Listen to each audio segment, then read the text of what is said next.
नमस्कार. 9:30च्या बातमीपत्रात मी स्वाती पाटणकर आपलं स्वागत करते. सुरुवातीला एक नजर ठळक बातम्यांवर. आदिवासींच्या न्याय्य हक्कांसाठी सर्वतोपरी प्रयत्न करण्याची पंतप्रधानांची ग्वाही.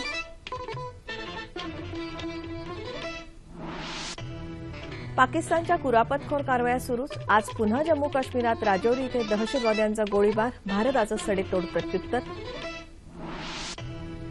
विद्यार्थ्यांची ढासळती गुणवत्ता लक्षात घेऊन शिक्षण हक्क कायद्यात बदल करण्याचे प्रकाश जावडेकर यांचे संकेत. नवी मुंबईत महापालिकेचे आयुक्त तुकाराम मुंढे यांच्या विरोधातला अविश्वास ठराव मंजूर.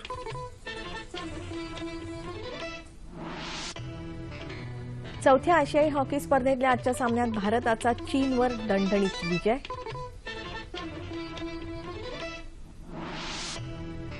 आणि समाधानकारक पावसामुळे राज्यात भूजल पातळीत आणि धरणातल्या पाणीसाठ्यात लक्षणीय वाढ.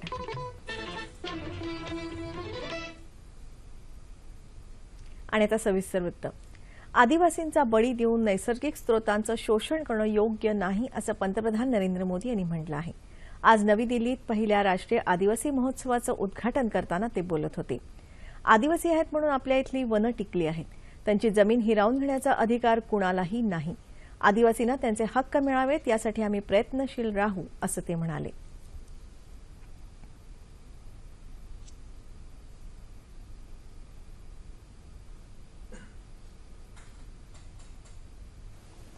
मैं अनुभव के साथ कहता हूं, अगर वनों को किसी ने बचाया है, जंगलों को किसी ने बचाया है, तो मेरे जनजातीय समुदायों ने बचाया है. वो सर दे देगा लेकिन जंगल को तबाह नहीं होने देगा. ये उसके संस्कार में होता है और इसलिए हमें जंगलों की अगर रक्षा करनी है तो जनजाति समुदायों से बड़ा हमारा कोई रक्षक नहीं हो सकता है. इस विचार को प्राथमिकता देने के लिए हमारा प्रयास है. याआधी केंद्र सरकारमध्ये आदिवासींसाठी स्वतंत्र मंत्रालय नव्हतं. ते माजी पंतप्रधान अटल बिहारी वाजपेयी यांच्या कार्यकाळात पहिल्यांदा झालं असं ते म्हणाले. आदिवासींची कला, त्यांनी तयार केलेल्या वस्तू आदी गोष्टींना प्रोत्साहन देण्याची गरज असून त्याकरता विशेष प्रयत्न करण्याची ग्वाही पंतप्रधानांनी दिली. आदिवासींच्या गरजा पूर्ण करण्यासाठी वनबंधू कल्याण योजना सुरू केली जाईल असंही पंतप्रधानांनी स्पष्ट केलं. या कार्यक्रमात आदिवासींनी आपले विविध पारंपरिक कार्यक्रम सादर केले.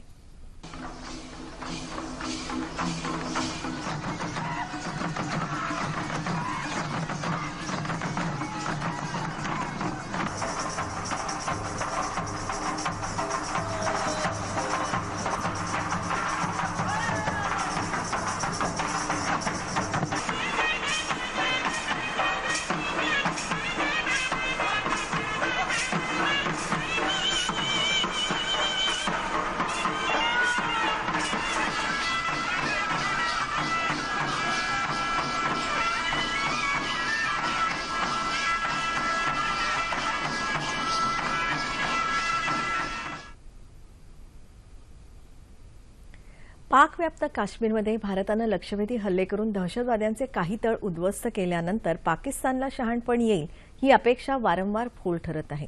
आज पहाटे जम्मू काश्मीरच्या नौशेरा विभागात राजौरीमध्ये पाकिस्तानच्या 2-3 दहशतवाद्यांनी भारतीय हद्दीत गोळीबार करून युद्धविराम कराराचं पुन्हा एकदा उल्लंघन केलं. त्याला भारताच्या जवानांनी तोडीस तोड प्रत्युत्तर दिलं आहे.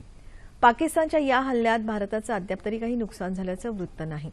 कालही परगवाल आणि कंचक विभागात पाकिस्ताननं भारताच्या 13 चौक्यांवर केलेल्या हल्ल्यात सुशील कुमार या सुरक्षा रक्षकाला वीरमरण आलं. आज त्यांच्या पार्थिव देहावर अंत्यसंस्कार करण्यात आले. याच हल्ल्यात जखमी झालेल्या एका जवानाला सरकारी वैद्यकीय महाविद्यालयाच्या रुग्णालयात दाखल करण्यात आलं असून त्याच्यावर उपचार सुरू आहेत. दरम्यान जम्मू काश्मीरमधल्या आरएसपुरा सेक्टरमध्ये पाकिस्ताननं पुन्हा गोळीबार केला असून यात एकाच कुटुंबातले 6 जण जखमी झाल्याचं वृत्त आहे.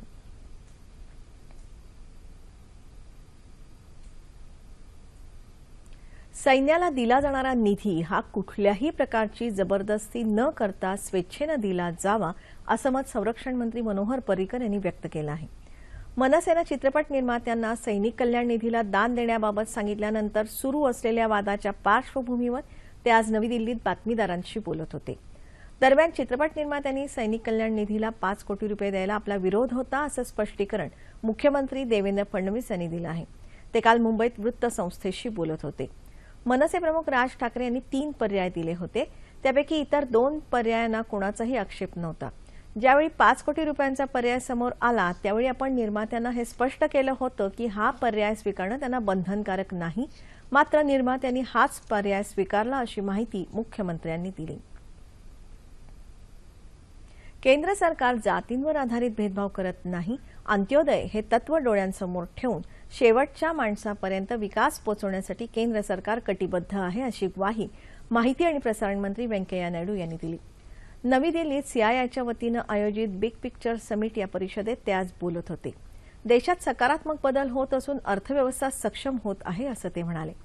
यंत्रणा आणि व्यवस्था सुधारण्याची गरज व्यक्त करतानाच वस्तू आणि सेवा कर कायदा देशात अपेक्षित बदल घडवेल असा विश्वास त्यांनी व्यक्त केला। माध्यम आणि मनोरंजन क्षेत्राच्या समोर असणारी आव्हानं आणि त्यादृष्टीने करण्यात येणारी कार्यवाही या संदर्भात त्यांनी आपले विचार मांडले। सुमारे 800 वाहिन्यांसह भारतानं जगात माध्यम क्षेत्रात स्वतःचं असं स्थान निर्माण केलं आहे। येत्या काळात या क्षेत्रात परिवर्तन घडवून आणण्यासाठी काम सुरू आहे। माध्यमांचंही स्वनियंत्रण असणं गरजेचं आहे असं नायडू यांनी यावेळी नमूद केलं। परीक्षा नसल्यामुळे विद्यार्थ्यांची शैक्षणिक गुणवत्ता ढासळत असल्याचं काही सर्वेक्षणानंतर समोर आलं आहे। त्यामुळे प्रत्येक इयत्तेत विद्यार्थ्याच्या शैक्षणिक प्रगतीचा आढावा घेण्याच्या दृष्टीनं शिक्षण हक्क कायद्यात आवश्यक बदल केले जातील अशी माहिती केंद्रीय मनुष्यबळ विकास मंत्री प्रकाश जावडेकर यांनी दिली। जावडेकर यांच्या अध्यक्षतेखाली शिक्षण सल्लागार मंडळाची 64वी बैठक आज नवी दिल्लीत झाली। त्यानंतर घेतलेल्या पत्रकार परिषदेत ते बोलत होते। विद्यार्थ्यांची शैक्षणिक प्रगती वाढवण्यासाठी शिक्षक, शिक्षण संस्था, सरकार आणि पालकांसह सर्वांची जबाबदारी निश्चित करणार असल्याचं त्यांनी सांगितलं। केंद्र सरकारच्या प्रस्तावित शिक्षण धोरणाबद्दल या बैठकीत विचारविनिमय करण्यात आला। सर्वांना शिक्षण, शैक्षणिक समानता, शैक्षणिक दर्जा, उत्तरदायित्व आणि परवडणारं शिक्षण या 5 स्तंभांचा या शैक्षणिक धोरणात समावेश करण्याबाबत या बैठकीत एकमत झाल्याचं ते म्हणाले। पंतप्रधानांच्या महत्वाकांक्षी बेटी बचाओ बेटी पढाओ या योजनेच्या अंमलबजावणीच्या दृष्टीनं तेलंगणाच्या शिक्षण मंत्र्यांच्या अध्यक्षतेखाली एक उपसमिती स्थापन केली जाणार आहे। तसंच अप्रशिक्षित शिक्षकांना प्रशिक्षित करण्याचा कालावधी 3 वर्षांवरून 5 वर्ष करण्याबाबतची शिफारस केंद्र सरकारला करणार असल्याचं जावडेकर यांनी या पत्रकार परिषदेत सांगितलं। या बैठकीला सगळ्या राज्यांचे शिक्षण मंत्री उपस्थित होते। नवी मुंबई महानगरपालिकेचे आयुक्त तुकाराम मुंढे यांच्यावर पालिका सदस्यांनी आणलेला ठराव 105 विरुद्ध 6 मतांनी आज मंजूर करण्यात आला। या ठरावासाठी पालिकेची विशेष बैठक बोलवण्यात आली होती। सभेला सुरुवात होताच आयुक्त मुंढे हे लोकप्रतिनिधींना विश्वासात न घेता मनमानी कारभार करतात आणि त्यांचा अवमानही करतात। यामुळे हा प्रस्ताव आणल्याचं सभागृह नेते जयवंत सुतार यांनी हा ठराव मांडताना स्पष्ट केलं। त्याला शिवसेनेच्या शिवराम पाटील यांनी अनुमोदन दिलं। या प्रस्तावाच्या वेळी आयुक्त तुकाराम मुंढे सभागृहात उपस्थित होते। 111 सदस्यांच्या सभागृहात राष्ट्रवादी काँग्रेस, शिवसेना आणि पक्ष सदस्य असे 105 सदस्य ठरावाच्या बाजूने तर भाजपाच्या 6 सदस्यांनी ठरावाच्या विरोधात मतदान केलं। महानगरपालिकेच्या मुख्यालयाबाहेर काही नागरिक मुंढे यांच्या समर्थनासाठी तर प्रकल्पग्रस्त नागरिक मोठ्या प्रमाणात मुंढे यांच्या विरोधासाठी जमल्याचं पाहायला मिळालं। आजच्या या विशेष सभेसाठी मोठ्या प्रमाणात पोलीस बंदोबस्त ठेवण्यात आला होता। सोयाबीनला हमीभाव मिळण्यासाठी राज्यात नाफेड मार्फत सोयाबीन खरेदी केंद्र सुरू करण्यात येणार आहे। कृषी मंत्री पांडुरंग फुंडकर यांनी आज केंद्रीय कृषी मंत्री राधामोहन सिंग यांच्याकडे दूरध्वनीवरून ही मागणी केली। त्याला केंद्रीय कृषी मंत्र्यांनी सकारात्मक प्रतिसाद देत तातडीनं सोयाबीन खरेदी केंद्र सुरू करण्याचे निर्देश दिले। फुंडकर यांनी ही माहिती दिली। राज्यातील सोयाबीन उत्पादक शेतकरी सोयाबीनला हमीभाव मिळत नसल्यानं त्रस्त झाले आहे। केंद्र सरकारनं सोयाबीनसाठी 2740 रुपये हमीभाव जाहीर केला असताना राज्यातील सोयाबीन उत्पादक शेतकऱ्यांना सध्या 1800 ते 2200 भाव मिळत आहे। यामुळे शेतकऱ्यांचं मोठं नुकसान होत आहे। ज्या भागात आधारभूत किमतीपेक्षा कमी भाव मिळत असेल त्या ठिकाणी ही खरेदी केंद्र सुरू करण्यात येणार आहे। विश्वसनीयता म्हणजे टाटा अशी ख्याती असलेल्या टाटा समूहामध्ये सध्या प्रचंड खळबळ माजली आहे। टाटा समूहाच्या अध्यक्षपदावरून सायरस मिस्त्री यांची तडकाफडकी उचलबांगडी करण्यात आल्यानं कॉर्पोरेट जगतात चर्चेला उधाण आलं आहे। या प्रकरणी आपली बाजू ऐकून न घेता न्यायालयानं परस्पर निर्णय देऊ नये म्हणून टाटा समूहानं सायरस मिस्त्री यांच्या विरोधात सर्वोच्च न्यायालयात, मुंबई उच्च न्यायालयात आणि राष्ट्रीय कंपनी कायदा लवादाकडे कॅव्हेट्स दाखल केली आहेत।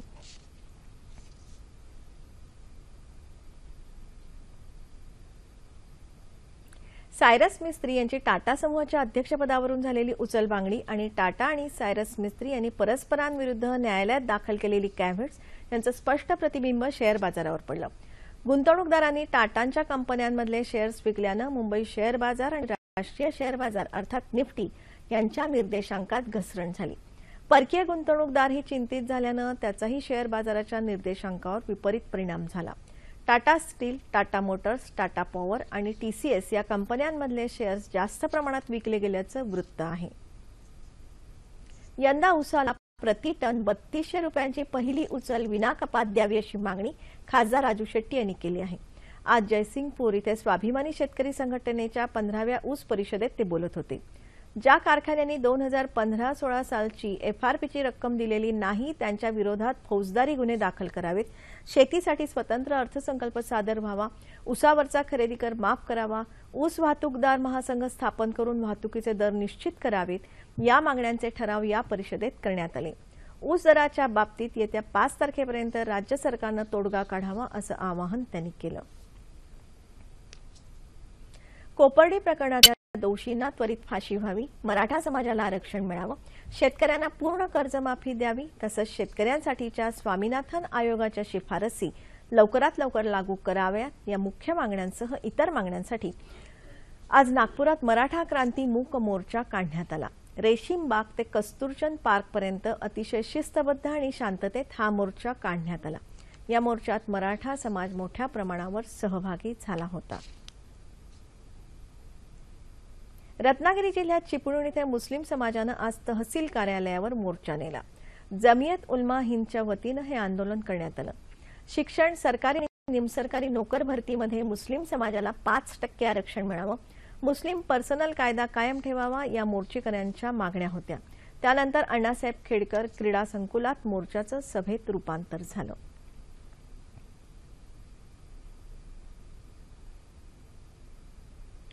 पुण्यात आज शिवसेनेतर्फे मंडई ते महानगरपालिकेपर्यंत परिवर्तन मोर्चा काढण्यात आला. मोर्चाचं नेतृत्व माजी आमदार विनायक निमण यांनी केलं. गेली 25 वर्ष काँग्रेस आणि राष्ट्रवादी काँग्रेस यांच्याकडे पुणे महापालिकेची सत्ता आहे. मात्र शहरातले कुठलेही प्रश्न सोडवलेले नाहीत.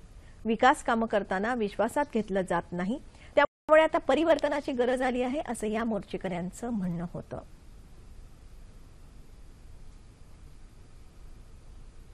राज्यातल्या आगामी नगरपरिषद निवडणुकीत एमआयएम पक्ष मराठवाड्यातल्या सर्व नगरपरिषदांसह एकूण 60 नगरपरिषदांमध्ये स्वबळावर लढणार असल्याची माहिती एमआयएमचे औरंगाबाद जिल्हाध्यक्ष डॉक्टर गफार कादरी यांनी माहिती दिली. औरंगाबाद इथं घेतलेल्या वार्ताहर परिषदेत ते बोलत होते. मुस्लिम आणि दलित समाज आजही उपेक्षित असून या दोन्ही समाजाच्या लोकांना सत्तेत वाटा मिळवून देणं आणि त्यांचा विकास करून देणं हा एमआयएमचा उद्देश असल्याचं त्यांनी सांगितलं. नगरपरिषद निवडणुकांमध्ये एमआयएमचे 50%पेक्षा जास्त उमेदवार निवडून येतील आणि औरंगाबाद जिल्ह्यातल्या किमान 3 ठिकाणी एमआयएमचे नगराध्यक्ष येतील असा विश्वास कादरी यांनी व्यक्त केला. पुढील बातम्यांकडे वळण्यापूर्वी सह्याद्री वाहिनीच्या वृत्त विभागासाठी स्ट्रिंगर्सची नियुक्ती करण्याबाबतची माहिती जाणून घेऊया. प्रसार भारती भारत लोकसेवा प्रसारक प्रादेशिक वृत्त विभाग दूरदर्शन केंद्र मुंबईकडून 36 जिल्ह्यांकरता स्ट्रिंगर्सचं पॅनल तयार करण्यासाठी अर्ज मागवण्यात येत आहेत. अर्ज 16 डिसेंबर 2016 संध्याकाळी 5 वाजेपर्यंत प्रादेशिक वृत्त विभाग दूरदर्शन केंद्र पीबी मार्ग वरळी मुंबई 30 या पत्त्यावर पोहोचतील अशा पद्धतीनं पाठवणं आवश्यक आहे. अर्ज आणि अधिक माहिती संकेतस्थळ www.ddkmumbai.org वर उपलब्ध.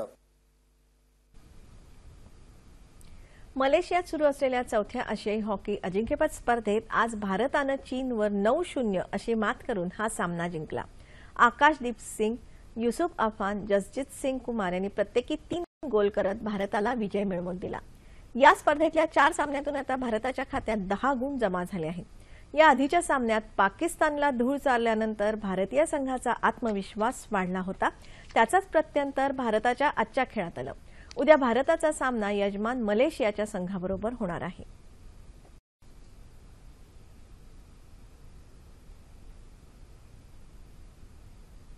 हवामान. येत्या 24 तासात गोव्यासह राज्यभरात सगळीकडे हवामान कोरडं राहील असा अंदाज वेधशाळेनं व्यक्त केला आहे. यंदा राज्यात समाधानकारक पाऊस झाल्यानं दुष्काळानं होरपळलेल्या भागाला मोठा दिलासा मिळाला आहे. यावर्षी सरासरीच्या 95.8% पाऊस झाल्यानं भूजल पातळीत लक्षणीय वाढ झाली आहे। त्याचप्रमाणे धरणामधल्या पाणीसाठ्यातही वाढ झाली असून जलयुक्त शिवार अभियानाअंतर्गत झालेल्या आदिवासींच्या न्याय हक्कांसाठी सर्वतोपरी प्रयत्न करण्याची पंतप्रधानांची ग्वाही। पाकिस्तानच्या कुरापतखोर कारवाया सुरूच। आज पुन्हा जम्मू काश्मीरात राजौरी इथे दहशतवाद्यांचा गोळीबार, भारताचं सडेतोड प्रत्युत्तर। विद्यार्थ्यांची ढासळती गुणवत्ता लक्षात घेऊन शिक्षण हक्क कायद्यात बदल करण्याचे प्रकाश जावडेकर यांचे संकेत। नवी मुंबईत महापालिकेचे आयुक्त तुकाराम मुंढे यांच्या विरोधातला अविश्वास ठराव मंजूर। चौथ्या आशियाई हॉकी स्पर्धेच्या आजच्या सामन्यात भारताचा चीनवर दणदणीत विजय।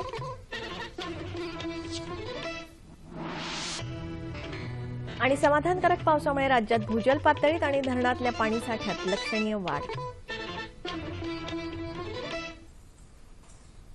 याबरोबरच हे बातमीपत्र संपलं। तेव्हा पुन्हा भेटूया उद्या सकाळी 8:30 वाजता आपल्या सह्याद्री वाहिनीवर। नमस्कार।